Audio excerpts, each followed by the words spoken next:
ध्यान देंगे जरा। Motion of a charge particle enters in a uniform electric field. ये हमारे पास एक इलेक्ट्रिक फील्ड है और एक चार्ज पार्टिकल इस इलेक्ट्रिक फील्ड के अंदर एंटर कर रहा है, किसी भी एंगल से एंटर कर सकता है ये।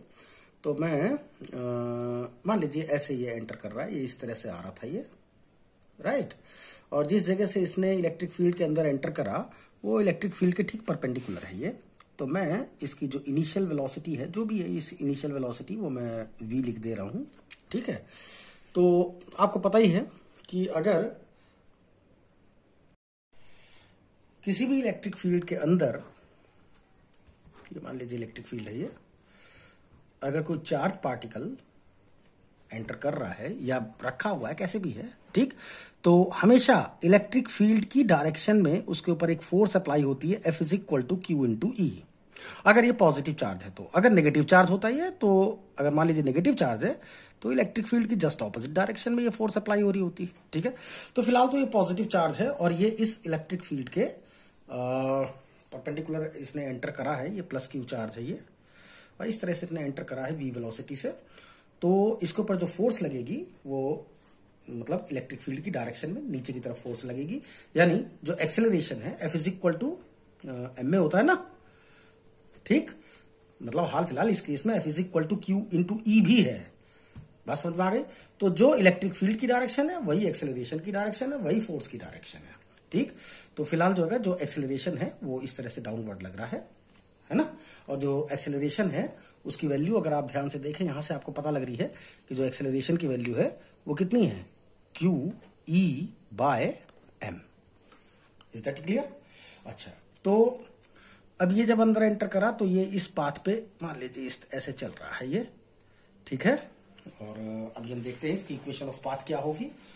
तो जिस पॉइंट से इसने एंट्री किया है, इस पॉइंट को आप ओरिजिन मान लीजिए, ये मान लीजिए अलोंग एक्स एक्सिस है ये, राइट, और ये हो गया आपका वाई एक्सिस ऊपर की तरफ, ठीक, और ये इसका ओरिजिन है, ये पॉइंट ओ जहां से इसने एंट्री किया है। बात समझ में आ गई। मान लीजिए आफ्टर टाइम टी इसकी जो पोजीशन है वो ये है एक्स कॉमा वाई। इसका मतलब ये हो गया कि एक्स एक्सिस पर ये कितना डिस्टेंस ट्रेवल कर चुका है एक्स, और वाई पर कितना, और वाई एक्सिस के अलोंग ये वाई पर डिस्टेंस से ट्रेवल कर चुका है ये। बात समझ में आ गई। तो जरा ध्यान देंगे,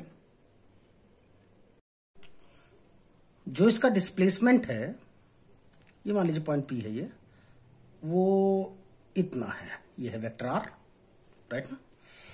तो बताइए vector R is equal to, या display S is equal to U T plus half A T square, ये आप फॉर्मूला यूज करिए।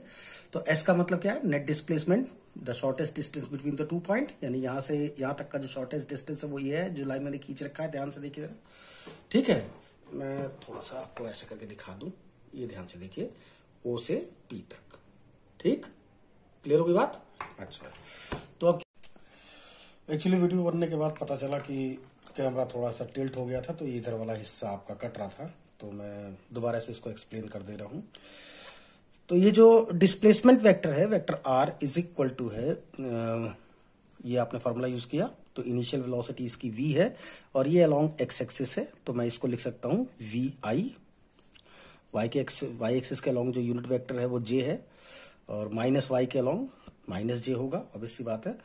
तो डिस्प्लेसमेंट s, यहां पर है ये r, तो v यानी कि ये जो u लिखा है आपका, u की जगह पे कितना आ गया है, ये जो u है, ये u, इस u की जगह से आ गया vi कैप, दिख रहा है ना, इंटू टी प्लस हाफ ए, जो वेक्टर ए है वो डाउनवर्ड है, तो ये y की पॉजिटिव डायरेक्शन है, ये y की नेगेटिव डायरेक्शन है, यानी कि यूनिट वेक्टर अगर इधर j है तो इधर की तरफ माइनस j होगा, तो इसलिए मैंने इसको माइनस j लिख दिया है, इंटू टी स्क्वायर, जैसा कि दिख रहा है ये, ठीक।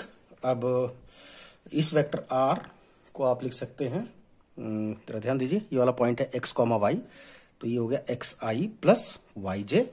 यहाँ ध्यान दीजिएगा कि ये y की वैल्यू नेगेटिव नहीं लेनी है, मतलब ये जैसे कि y नीचे की तरफ है ना, तो नेगेटिव नहीं लेना आपको, क्योंकि ये x और y एक वेरिएबल है, ये जनरल वेरिएबल है, ये पॉजिटिव आएगा या नेगेटिव आएगा, ये इसकी इक्वेशन खुद डिसाइड करेगी, ठीक है। आपको ये सब नहीं करना है यहाँ पे बैठ के कि इसको नेगेटिव वगैरह ले लो। एनीवेज, तो जो कंपेयर कर लीजिए आई का कोफिशिएंट और जे के कोफिशिएंट को। तो इधर आई का कोफिशिएंट है वीटी, ध्यान दीजिएगा वीटी, और इधर आई का कोफिशिएंट है आपका एक्स। इधर जो जे का कोफिशिएंट है इधर वो है वाई, और इधर जो जे का कोफिशिएंट है वो -12 ठीक है। ध्यान रखिएगा -j मैंने क्यों लगाया, क्योंकि वाई की नेगेटिव डायरेक्शन है ये, ठीक। तो ये आपका आ गया -12 अच्छा, यहां से जरा टी की वैल्यू निकाल लीजिए x/v, और वो इस वाले इक्वेशन में पुट करना है आपको। इस वाले में जो y इज इक्वल टू कितना आ गया, हाफ। ए की वैल्यू भी साथ साथ पुट कर लीजिएगा, QE/m, राइट, QE/m, और ये टी की जगह से x/v रिप्लेस करिए, तो ये हो जाएगा x² v²। सॉल्व होने के बाद ये जो आंसर आ रहा है आपका, ये x में क्वाड्रेटिक इक्वेशन है, तो इसका मतलब ये हो गया कि ये एक पैराबोला को रिप्रेजेंट कर रहा है। इसी के सीक्वेंस में कुछ और भी चीजें हैं जिसका आप डेरिवेशन कर सकते हो। ये मान लीजिए इलेक्ट्रिक फील्ड है, और इलेक्ट्रिक फील्ड में चार्ज पार्टिकल परपेंडिकुलर एंटर ना करके, ऐसे ना एक्ट करके, ये मान लीजिए एक्स एक्सिस है, ये थीटा डिग्री ऊपर या थीटा डिग्री नीचे अगर ऐसे एंटर कर रहा है एक्स एक्सिस से v वेलोसिटी से, तो इसका पाथ क्या होगा, पाथ की इक्वेशन क्या होगी, और इसके पाथ की इक्वेशन क्या होगी, ठीक है। तो इसका और इसका डेरिवेशन आप लोग करके मुझे दिखा देना, ठीक है। और मेरे व्हाट्सएप नंबर पे, ये मेरा फेसबुक पेज है, ये ध्यान रखिएगा, इस कैपिटल लेटर, फिर ये शायद स्मॉल लेटर है दोनों, द डेस्क स्टडी। इस फेसबुक पेज पर आप लोग अपना सॉल्यूशन डाल देना, या फिर मेरे जो ये है व्हाट्सएप नंबर, इस पर डाल देना